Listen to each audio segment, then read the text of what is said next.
without much ado, let's jump into the topic. And the topic, as I've been briefed, is instead of going to a Photoshop and trying to create the initial. But if that is your primary skill, then go for it. Right? Depends on what are you good at. Like for example, how do you ensure that product design aligns with user needs and pain? So we have spoken about it for a while. We understand customer pain point from behind. Shivratri, it should happen, right? Yes. And then I would also encourage people to take care of their mental health as well during this, because what happens is we get too attached to our ideas and we get so possessive about it that any change or deviation in it. Welcome to today's session at Get Refactor. We are honored to host an inspiring and accomplished leader with over 2 decades of experience in software development, engineering leadership, and digital transformation. Our guest began his journey with a BE in mechanical engineering from Visvesvaraya National Institute of Technology in 1987. Starting in Genser, he developed a job scheduler module for Fujitsu Symfoware Navigator. He has since worked with global companies like Quark Media House, Patni Computer Systems, and Honeywell, leading projects such as Quark DMS, Vocalist Manager, and managing teams of 20 plus engineers on complex technical solutions. His career highlights include creating the Kyocera CDMA phone explorer at Kyocera Wireless, filing patents for innovative methodologies at Infosys, and launching over 10 Android apps as freelance consultant. In leadership roles at FitKids, Wipro Digital, and NextGen Health, he drove digital transformation and developed groundbreaking solutions like Health Data Hub for the US healthcare sector. Currently, as senior manager at PowerSchool, he leads the development of AI-driven products like the Navians College and Career Planning Coach, showcasing his passion for leveraging cutting-edge technology to solve real-world problems. I have personally benefited from his mentorship, and his wisdom profoundly impacted my career transition from banking to technical domain. Thank you so much. His insights are transformative, and his approach to life and work is truly inspiring. And yes, we are gladly welcoming you, Dhaval. Thank you so much for joining us. Yep. Over to you. Thank you, Kadir, for a kind and elaborate introduction. So, without much ado, let's jump into the topic. And the topic, as I've been briefed, is the early stage product ideation and product design, right? And today is the right opportune moment for me, luckily, because today is the day also when I've launched one of my product, right? Which has been developed in the last few months. And it has been made possible because of AI and because of the keenness to observe and solve problems in our neighborhood, right? So I'll just briefly show you the product, and then we will talk through, what led to the building of it, right? Yep. I'll just share the screen. Just to ensure that, we're talking about real stuff. Yes, sure. Yeah. So this is what it is. It's called as revise.com, right? Its ultimate goal is to become a personalized learning platform for every student, right? Like, for example, there are different students who learn by different methods. Like somebody wants to learn through auditory, somebody are visual learners, and somebody wants to touch and feel and learn it, right? So how do we do it, right? So we are going to present multimodal learning for different students' preferences and tastes, right? Now we're launching it with class 9 CBSE curriculum. So we have flashcards and mind maps and case-based study questions, right, to start with, right? And then you can start for free. So the first chapter of every chapter will be free for the user. Like, for example, you can do flashcards, right? The students can come and revise for the flashcards. And then he can get a case-based study, like the case is just described here, and then the various things which are different types of questions which are related for the case. And same way, there'll be a mind map which he can, view, see, and go deeper into the problem. So these are for different types of learners, right? And kids like to play around with the way they have, the look and feel of the. So there are various themes which are there for the kids to play around, right? So now this is what we have launched today, and it is available for science, for class 9 science, history, geography, and stuff, right? So now this product was non-existent few months back, right? A couple of months back, and now suddenly it is alive. And the moment you see it alive, and the next stage would be, for people to use it and benefit from it, right? So that is how it is going to be, right? But then how was this product born, right? So the first thing that we need to start with in any product is to find out a pain point, to find out area which is bothering somebody. The best person to find out would be you. Like for example, if I ask you, what is one problem which you really like to be solved in your daily life, right? And then something would come to your mind, and then you can list down the problems which are really bothering you. So this is what is the first stage when we are ideating for a product. So the observation has to be very keen. In example of the Sriwise.com, for example, right? So I noticed that my child, 9th grader, right? She was struggling with recall, revision, and then schools keep on giving exams every month, right? So there's a pain which I noticed, observed, and became part of it, right? So the first thing was a keenness to observe, then empathizing with the problem. That, this is my problem. If it is your problem, it is easy for you to live the problem. But if it is somebody else's problem, then you have to be in their shoes and spend time with them and sit with them and go through the problem, go through the pain, right? Unless and until you feel the pain, you will not be very keen to solve it, right? And then next we move on to the solution part of it, right? So now we have identified an opportunity, we have identified an area, and now we start to make it happen, right? So that is when we come out with what should be the first thing we should give out to the market, to the world, right? And the thing that we give out to the market should be usable for them. They should be willing to pay for it. Like for example, if I charge you for using Sriwise.com, right? Then it should have some value for you. Otherwise, people will not come to you, right? So you need to identify the first few things. There are hundreds of things which will come to your head that, I need to do this, I need to do this, I need to do, right? So there has to be a prioritization of the topmost thing which somebody is willing to use and get benefited from, right? So once you get the topmost thing, then you make it happen. This is what people call it as, the minimum viable product, right? And then you iterate on top of it. Then you give it to the market, and then you take the feedback. Again, you give it to the market, and then you take the feedback, right? So that is what is going to happen with Sriwise.com also, right? So now I'll be giving it to the family, and then I'll be giving it to the friends, and then I'll be giving it to the various. So that is the next thing you have to do. Now, once you've created something, you have to reach out. Is there a market for it? Right?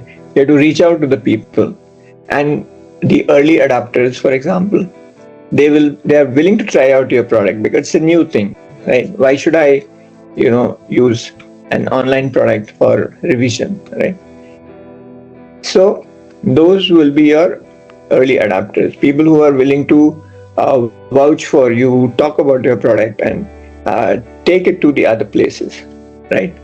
So then those will be the next activities which will happen. Now, while this is happening, you will try to find a price point for your product, that whether it should be a one-time buy or whether it should be based on subscription, or whether, what is the willingness of your users to return the value for it. Because as a business, right, there is an exchange. You've created a value and there's a market for it. What is the willingness of the market to pay for you, right? And then that cycle kicks in, right? So then the next set of features come, right? And then the next set of features come, and then you take feedback from the market, and then you proceed, right? And that is what is also going to happen for Shrivise.com also, right? It's going to build on top of the base, and then there has to be a willingness to change also. For example, if I reach out to the market and the market says that, I don't want 50% of what you have given me, right? So then you have to be willing to drop 50% of your product or 60% of your product, for example, right? Or it could be on the other side also. If the market says that no, this is how it should be, then you build on top of it, right? So that adaptability, that flexibility, and that adjustment that you need to do while the product goes on its run, right? So you are then becoming a facilitator of the product. That now this product is there in the market, there are users of it, and they are giving me continuous feedback, right? And I am trying to make it adjust for them so that they can gain more and more insights and usefulness out of this product, right? So if you have noticed, like, there are various stages that we have gone through in the product lifecycle, the early product lifecycle, right? First one was a keenness of observation, both in your personal life as well as in your professional life. Like, for example, you're sitting with your client, right? You're sitting with your customer. You're noticing what they're doing, what they're not doing, what they're trying to avoid, where they're going, how they're standing, sitting. The keenness and observation, right? Because when the customer comes out with a problem and you are able to offer that, yeah, I've noticed it and I've seen that pain, right? So that empathy will, give you a close working relationship with your client. And then he'll be willing to share more of his problem, something which you can observe, but there is something which is going on inside his head, right? So that willingness would also come up from his side. And once they are sharing their life and they are sharing the problem space, right, you will get more deeper into the problem statement. And then you will have various pieces to play with and brainstorm and ideate and then prioritize and then validate. So now once you have this list, bouquet of features or bouquet of pain points and all, then you validate, you take it, build it, take a feedback, build it, take a feedback, build it, prototype, right? At the same time, you're learning about the product, you're learning about the market, you're learning about the customer, because it's a new area for everyone if it's a new product, right? These are the various things which briefly I wanted to set as a starting point for this discussions. Now I think we can start. Probably we can do an exercise if you want, or we can start with the questionnaire. Or how? I'm sorry. So, yeah, Dhaval, it was really a good insight, a good starting point. So, before even going into exercise, right, I just wanted to structure what you have just told. Maybe we can have a quick Q&A, because you have covered everything. I just wanted to have a quick Q&A and then we go to exercise. So maybe you can drive that exercise by yourself so that it will be really impactful. Yep. So let's get started with, so as we are talking about early stage product ideation, and then we are talking about product design. So I just wanted to touch upon three questions from there, so that we put forward things in a structure. Okay. So you have explained it in a good structure, but I just wanted to revise that and see how in companies it is done, in large companies or startups. So who are all players coming into picture and how it is done? Okay. Yeah. So first one is how do we identify unmet customer needs or gaps in market during the identification stage, like ideation stage? So basically, we are working with a company and we have a setup already. And how do we find this unmet customer needs? So you said observation. Is there anything else that you wanted to add? How that initial ideation happens? Yeah. So, like we have discussed, observation is the key here. And observation, not just from your point of view, right? We say that, you have to be in the shoes of the person whose problem you're trying to solve, right? So then you have to spend time with the person whose problem we are trying to solve, where he's going, what type of various, like for example, you're going to sit behind his desk, or so notice what he's doing, what are the different processes that he does, right? And where does he get frustrated? At what point he is like throwing up? At what point he is getting delighted, right? At both sides, it's not just frustration, right? So I think that observation is the primary driver in the space in which you are trying to guess that this is what if I give this person, right? Then it might delight that person, right? For example, if somebody has already drank 2 glasses of water and you offer him water, right? So the value of water is not there for that person. But now suppose there's a person who is coming from hot summer day, right? Now you have the context of that person, that this person is coming from a hot summer day and he's sweating and he's really lost for breath and all, and then you give him a small cool glass of water. So now the person didn't ask you, right? But you gave him something, and that met his expectation, and his fulfillment, the thirst happened, right? So his wish got fulfilled, right? If we delight the customers, giving them what they want without they asking us, right? So then those will the moments in which the customer then again and again would want to come back to you, because they know that it's not just me asking, and this person is really going out of their way and trying to resolve something which is going to help me in my business and my processes and my make me more productive and efficient, right?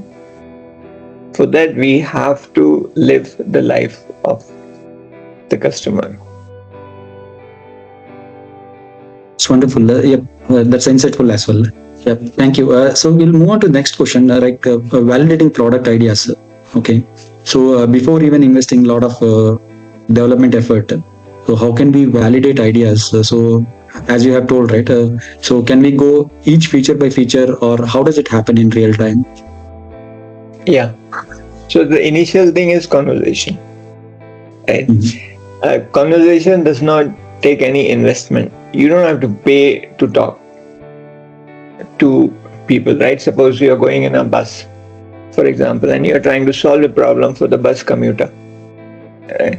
And then you can have a conversation with that person. For example, in Sriwise.com, I had a conversation with my daughter. It was just a conversation that, this is what it is, and do you think this will help you? Or, taking that initial feedback that, maybe this is possible. And then you can show them some reference. Like, for example, this is how a flashcard application looks like. Now, suppose your entire book comes into this flashcard. How will you approach the subject? Yeah? So the first thing is conversation, right? And then next thing is like prototyping, for example, right? Draw some sketch on the paper, or show them some reference material or reference idea and all. And if you're a developer, and and you have access to AI tools like GitHub Copilot, for example, right? So nowadays, like for example, in Srivise.com, I have hardly used the tools which are used for the initial prototyping. I'm not saying that they are not useful, but then if you have this mindset and you have the abilities and you have the skills, then you can directly jump into the prototyping phase instead of going to a Figma or instead of going to a Photoshop and trying to create the initial. But if that is your primary skill, then go for it. Right? Depends on what are you good at. Like for example, if I am a good Photoshop developer, I am a good Figma developer, or I am a good React developer, right? So then I will pick up that piece which I can create quickly, because in the beginning that quickness matters, and immediately you get a feedback, and once you get a feedback, then the cycle kicks in. Yeah, that's good insight. Yeah. So let's move on to this cross-functional teams, right? So generally, we at large organizations, we don't do everything by ourselves. So aligning cross-functional teams is very important, right? And that too in early stage ideas, everybody pulls into their own direction with their own agenda. So how do we handle this in real time with engineering pulling into their direction, and this prototyping, we don't have resources. So all these cases, how can we handle level? Yeah. So I'll just give you an example. Like for example, in Srivise.com, I was the solo designer, I was the solo developer, I was the solo, right? All because of AI and nothing else. And I think slowly the organizations are also going to, tend to move in this direction, where this idea of multiple departments or multiple functional teams is slowly going to fade away into being a multifunctional personalities which are driving the work for you, right? But till that stage comes, right, these cross-functional teams and all will be there, right? So then again, it goes back to the fundamentals of business, right? That what is the value that we are creating for the customer, right? And based on that value, this is the area which belongs to your department. Like for example, the designer team, and this is the area which belongs to your team. This is the area which belongs to your team, right? And then you orchestrate that work amongst these various people, right?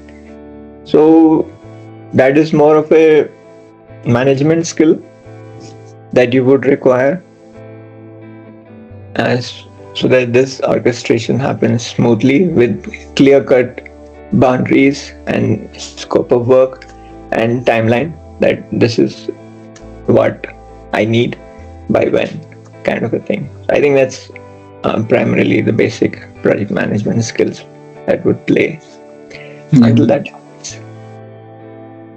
So you are foreseeing like possibly we move towards a product engineering than a software engineer and UI UX developer.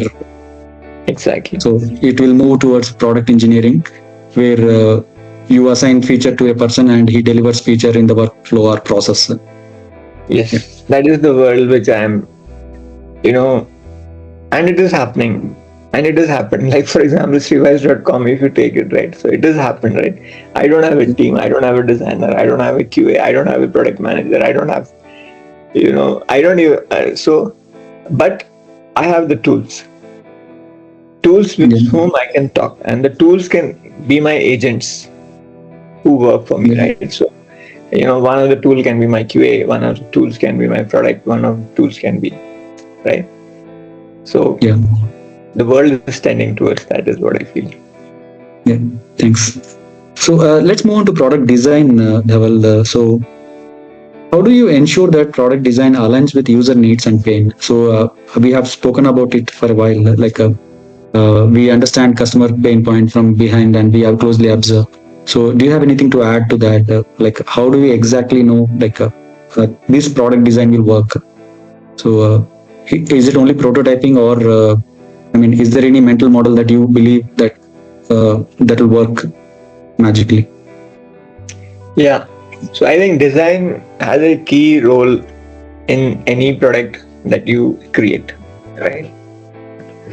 Now, where the user is going to click, what is the user is going to see, and how it can be presented with minimum effort from the user side, right?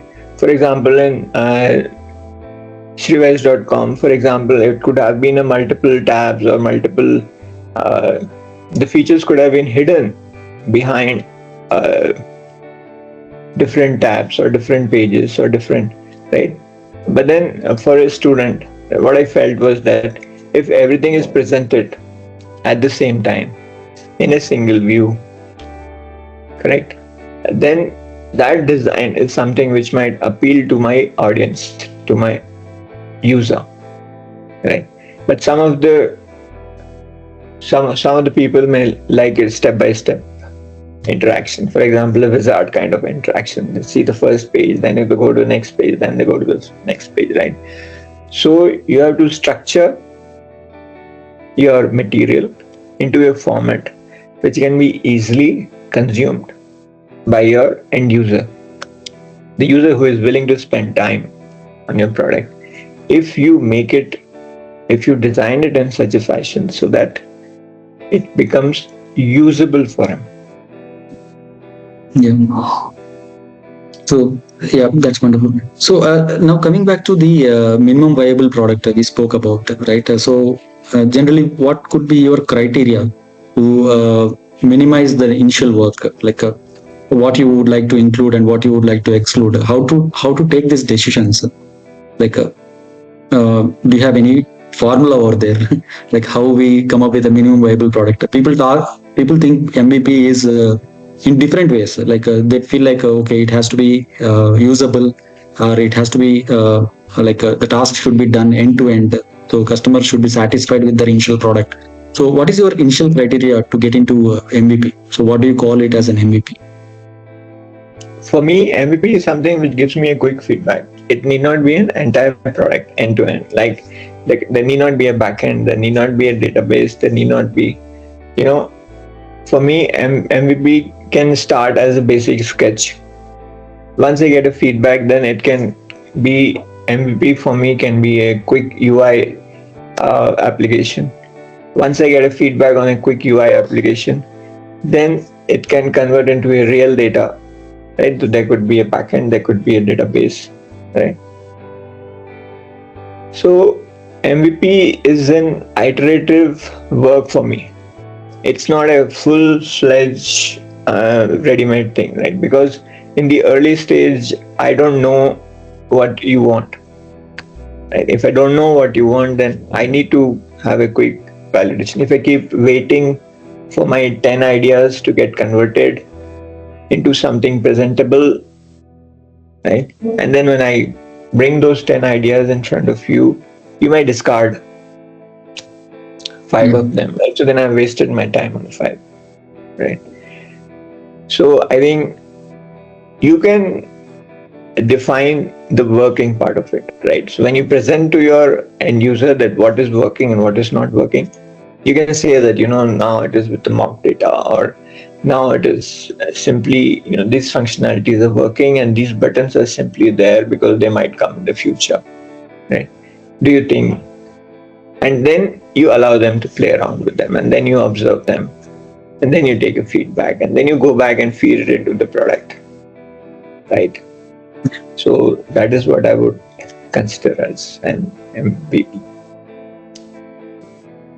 So, in this cross-functional teams, right, we always have like a designer and product manager or whoever is giving the requirement. So, there could be alignment and there may not be alignment. So, there may be some friction. Where we always feel like as a product managers, we know better than designers. But designers feel like, yes, they have the last say to whatever they are designing. So how to minimize this friction, or have you ever faced this kind of a situation where designers feel like, okay, we know this subject better? Yeah. Have you faced that? Yeah. Correct. So it commonly happens, right? That in any team combination, when people come from different skill sets, right?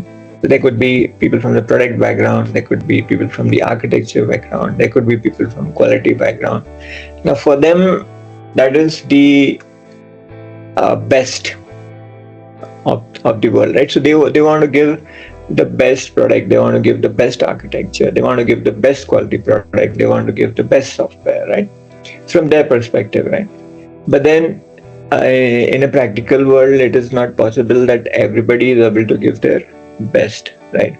So there has to be some give and take, which will happen, right? And that give and take is driven by the business.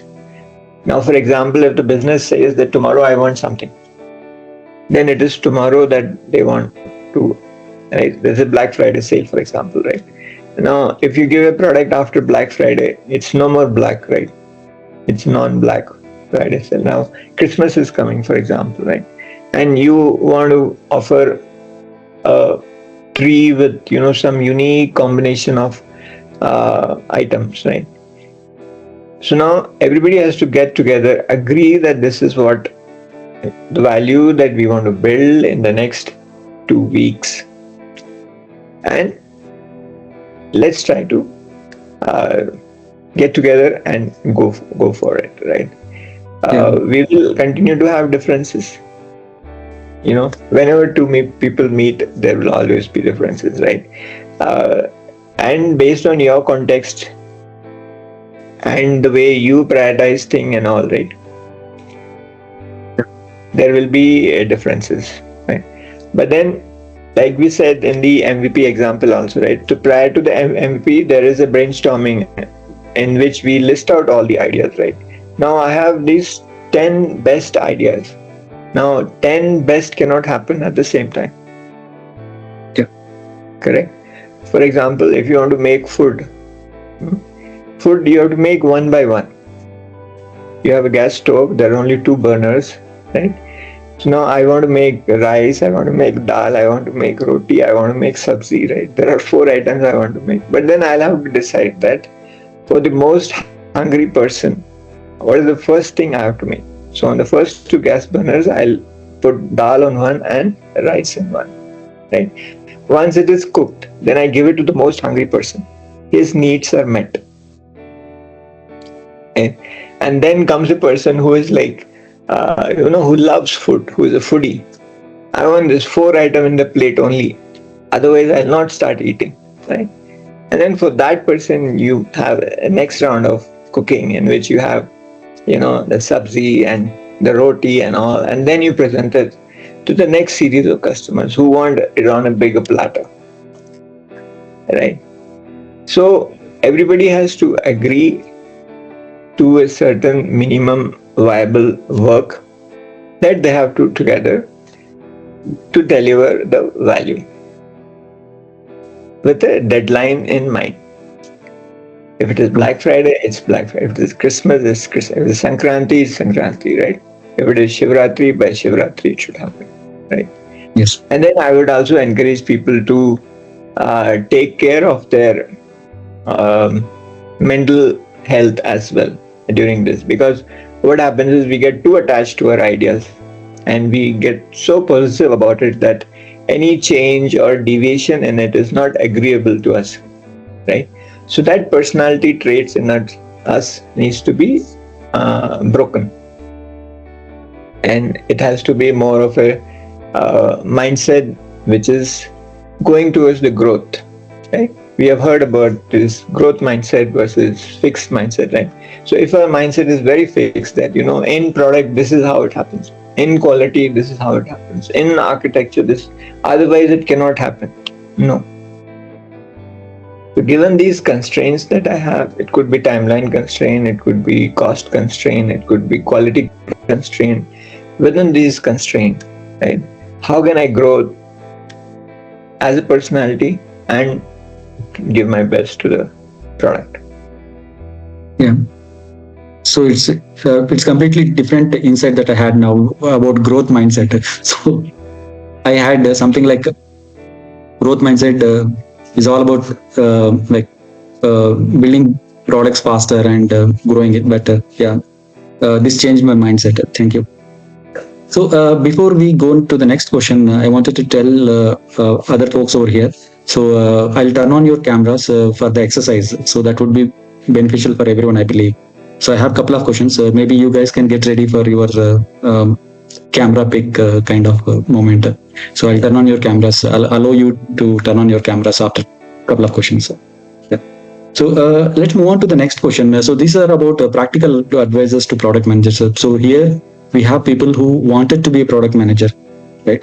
So we are looking for some insights from you on practical product management. So the first question goes like this: like, what is one skill which you have had earlier than that was which would have helped in product ideation and design? So if you had like if I had this skill earlier, I would have made better choices in my product ideation, product design. So what is that one skill that you would think? Yeah, I would say spending time with your customer is something like you can create your own world. You can live with, like for example, your customer is in US and you are here, right? It's very difficult for us to imagine the kind of problems they are facing. Like for example, if I want to build a product for a student in US versus I want to build a product for the student in India, it's easier for me to relate to what I see on a regular basis, right? So like earlier also I had created few products, but those products were not close to what the market wanted, right? Because I was not willing to go out and validate. I was not willing to talk to my end users. I was not willing. And that was more of a personality trait. That we have talked about fixed mindset, we have talked about growth mindset, right? So that was a personality trait which is generally there, right? We generally associate, I'm not saying it's a biased statement, but generally software developers and all, they want to work in their own world, and it's a distinct personality from, say, a salesperson, for example, right, who are going out and meeting people and all. So as a product manager, I think it's essential that you spend time with your camera on if it is online meetings, and seeing the gestures, seeing the reactions, seeing the as you present yourself, as you discuss things, and then it might be easier for you in your life cycle to become a better product manager. That interaction, I think, is something which I missed, is what I felt. Yeah. So that I made up this time, because in sriwise.com every day I used to spend. Luckily for me, I didn't have to go far away. Oh. It was just in the house. This is what it is. What do you think about it? This is how it is. What do you think about it, right? So then the product, as a product manager, you are creating for somebody else, right? Now that somebody else has to use it, and everybody uses it in a different way. For example, an 80-year-old will use a product in a different way, a 50-year-old. So you need to create a profile of your end users and live their life, right? The same way, you have seen these actors, right? They put on weight for the role. They put on beard for the role. So they become the role. Then they act the role. Similarly, as product managers, you have to become the end user. You have to become the customer. And then you build the product. Then you create the product. Right? That's what I. True. So I remember this, that whenever I get an idea, I start with file new project. So, and then we understand, okay, I build in my own dream world. So basically that is how exactly it happens. If you are a software engineer, and then when you get into product world, you understand there is something called persona, and you have to leave the other guy's world, and then empathize with them and all that. So this was a late understanding for every software engineer, and yeah, the early we understand as aspiring product managers, that would be better. Yeah, thanks. Yeah. So now coming to the next question, which is about balancing innovation with feasibility, right? So I also had these moments. So I just wanted to ask you, like, we are being so innovative, but sometimes we miss the feasibility. So how to balance that? Yeah. It's like, you want to fly, but at the same time, you want to be grounded also, right? So you've seen this Krishna photo, right? In the Krishna photo, he's dancing, right? The one leg is dancing, but the other leg is grounded, right? So he's not losing, because you cannot dance in air, Yeah, correct? You cannot keep on innovating all the time, because what is the use of creating a dream world if nobody is part of it, true. right? So one leg has to be on the ground, right? The feasibility has to be uh, balanced, like you said, there has to be a balance, right?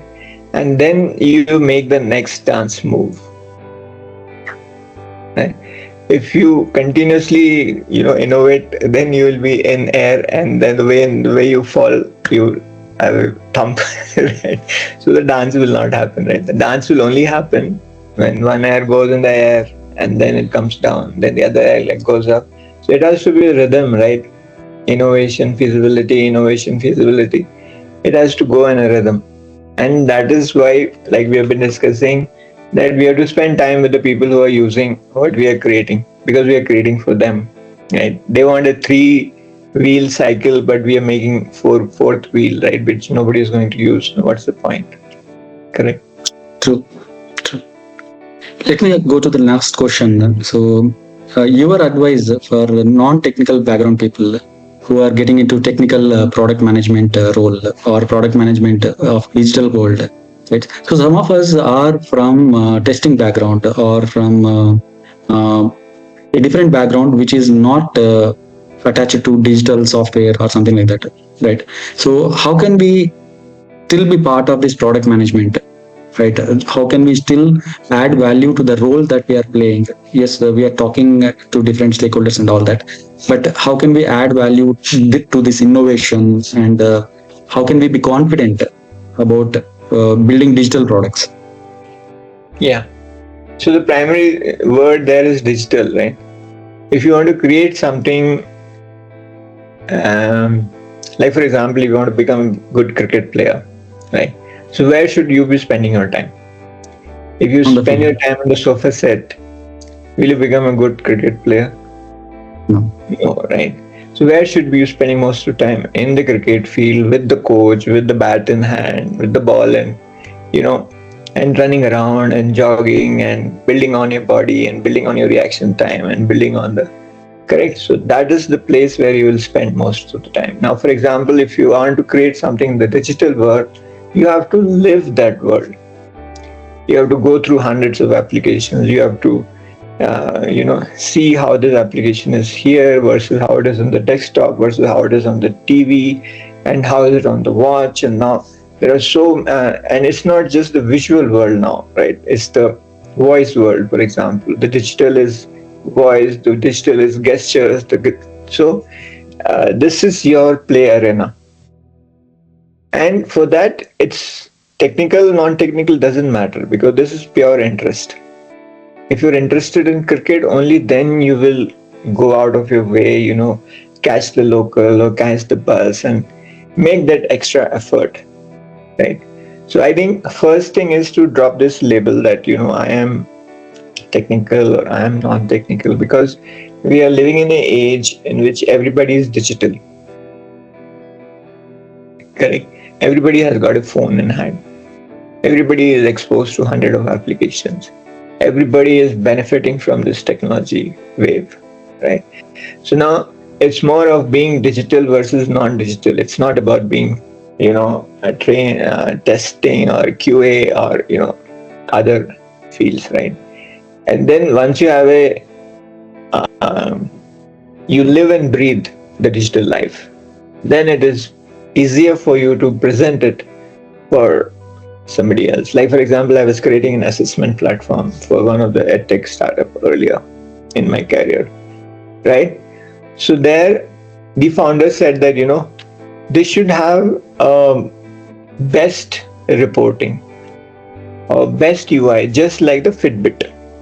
Now, where is a teacher? in his school on an iPad, and where is a an exercise enthusiast, for example, right? But then from his world, from his experience, because he's a fitness freak, right? He says that this is the interface which I'm used to, and this is the kind of interface I want to give to the teachers also. Right? Best user experience. Why? Because he has noticed it. At the beginning of the talk, we were talking about, this keenness, this observation, and that will only come if you're really interested in the field, and you will be a phenomenal success if you live and dream your field, right? Yeah. That's wonderful advice. Thank you. Yeah. So we'll go on to the exercise part, and then we will take Q&A. So now I will allow cameras so that if anybody is interested, maybe they can turn on their camera. Sorry. Yeah, I think we have 10 minutes left. Probably let's directly jump to Q&A itself, because Okay, that's fine. Yeah, maybe I'll. Yeah. Hi Dhaval, Sujit this side. Hi Sujit. It's a great session, but I have one question. How prototype is different than MVP? Yeah, so prototype is just one output, right? Okay. Prototype means what? Somebody can play with something, right? MVP is more of it could be a conversation, right? Conversation is not a prototype. Like for example, tell me a problem which is really bothering you, or which you think will help if we solve that problem. Like in our daily life, for example. Okay. In my job, I face one problem. I have a lot of data in Excel sheet to which I convert into dashboards. So it can go to the client directly, and the client don't need to do any homework. So for this I take too much time. Yeah. So now here, what would be a prototype and what would be an MVP according to you? I think the problem one is the thinking about problem is called prototype, and implementing that problem is called MVP. Like the first features. Yeah, we can have a start there, right? So now there's a big problem that we have, right? There's a tons of data that is in front of us, right? Now out of that tons of data, I just pick out one row or two row. Now this one row and two row has got 15 columns. Then I talk to you. Then I have a conversation with you that out of this 15 row, which row is the one which you really needed, or which row or which column is the one which you need in the next step of your life, right? And then you tell me that column 1, column 2, column 3. Correct. Now in this conversation, I have created a product. I have created a minimum viable product. Now there is nothing for you to play around with, right? But now I'm already started building out that out of the 15 columns, we have reduced my problem space. Now suppose this was a huge Excel sheet, right, with 1 million rows and 15 columns. Now it is reduced to 1 row and 3 columns. Yeah. Now my product is ready. Yes. Correct. And then I will prototype it and I'll create a script for you, and then I'll present it to you, right? This is a sample script with 1 row. You have given me 15 columns. I'm giving you 3 columns. Do you think this is what you need? Yeah. And exactly. then, right? So you're getting it. Yes. So both are very close to each other. It's a very good question. Thank you. Yeah, I have one question more. MVP is used only in startups, or it can also be used in established companies because they have already a product. So is they also use MVP? MVP can be used in your daily life. Okay. Right? Suppose I want to go to a new office. Yes. Now, what is the feasibility? Now I have to reach by 10 o'clock. I'm at home at 8 o'clock. Correct? Then what is the minimum viable product for me to reach office in 2 hours? You Right? have For example, you're a cycle enthusiast and it takes 3 hours for you to reach office. Hmm. Is it a feasible idea? No. Right? Now, what is a feasible idea? That I have a constraint. Within 2 hours, I have to reach office. What should be my mode of transport? You So have this to is, take. yeah. And then I learned on that. Now today I take the car. Then I realize that no, it's so. Now I'll iterate into the next step. Tomorrow I might try scooter, or tomorrow I might try electrical vehicle, for example, right? And then you will. So MVP is something which is, you try to explore, and then you find the best possible route or the best possible mode of transport. It need not be just for a startup or for a corporate. It's the way you live life. Understand. Thank you. Yep. Yeah, Anjum has raised his hand.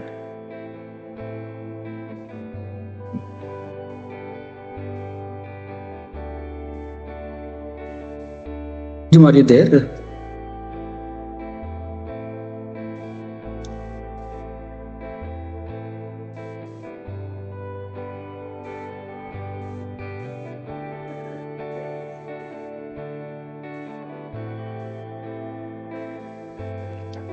Maybe someone else can go ahead. Any questions? Yes, I have one more question. Go ahead. Yeah. How, like currently I am learning product management from Father. So I have one question ki how I see ki there are many profiles related to product management and I come across AI product manager. So what is the work of AI product manager? Like it is same as product manager or is like somewhere different? Yeah. So it's like the fashion industry, In fashion industry, if something comes into fashion, right? For example, if there is a new T-shirt which comes with Roadster on it, right? And then some actor wears it, and then hundreds of people will go out of it, right? Roadster, Roadster, Roadster. Right? So everywhere it will be there. What I would say is that AI is the fundamental skill now. AI is there in product manager. Like I was giving you an example of Shrivise.com, right? So I have done the work of a product manager. Why? Because AI enabled it. I have done the work of software developer. Why? Because AI enabled it. I have done the work of a quality person. Why? Because AI has enabled it. Right? Now, it's not that AI product manager can only do AI or should do AI. Everybody,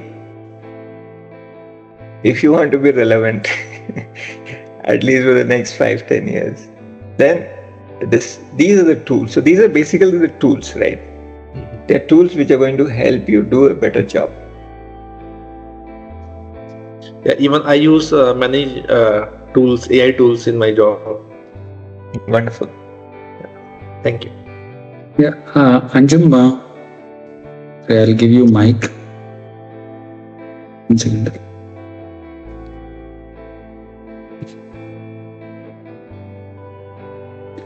Yeah, Anjum,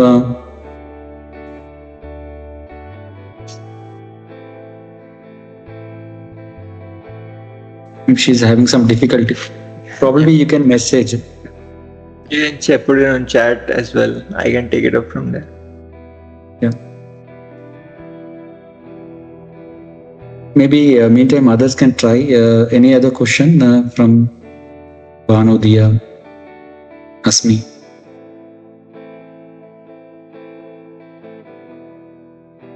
Ashmi is 7D class, huh?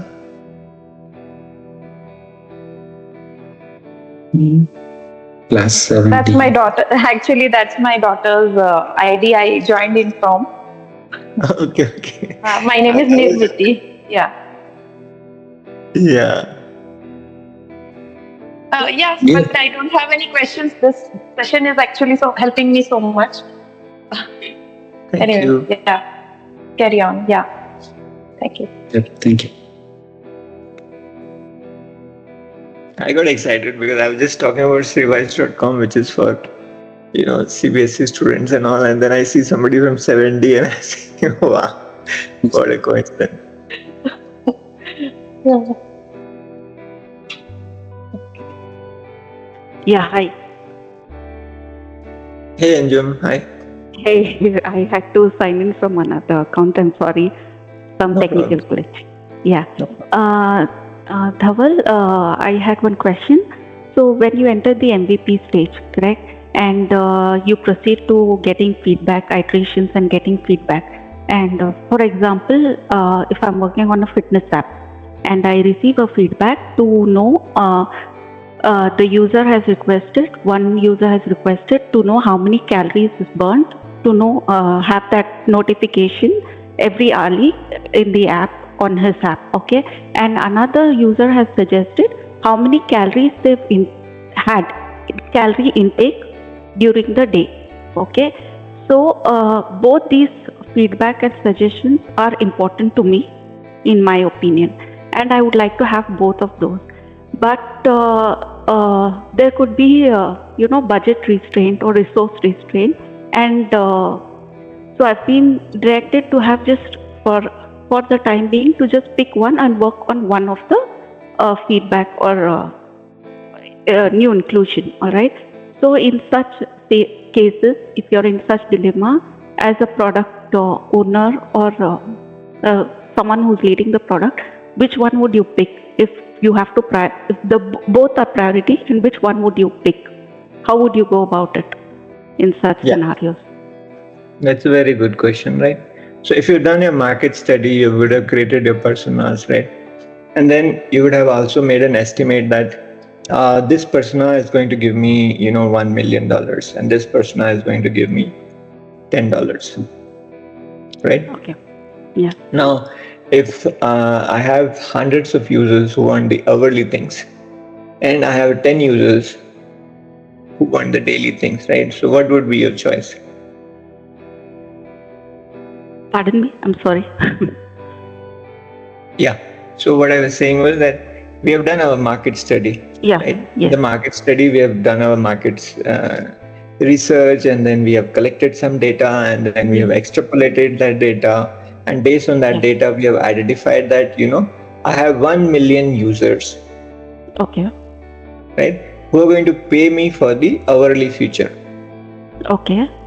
Okay. And now I have 1,000 users who are going to pay for me the daily feature. Okay.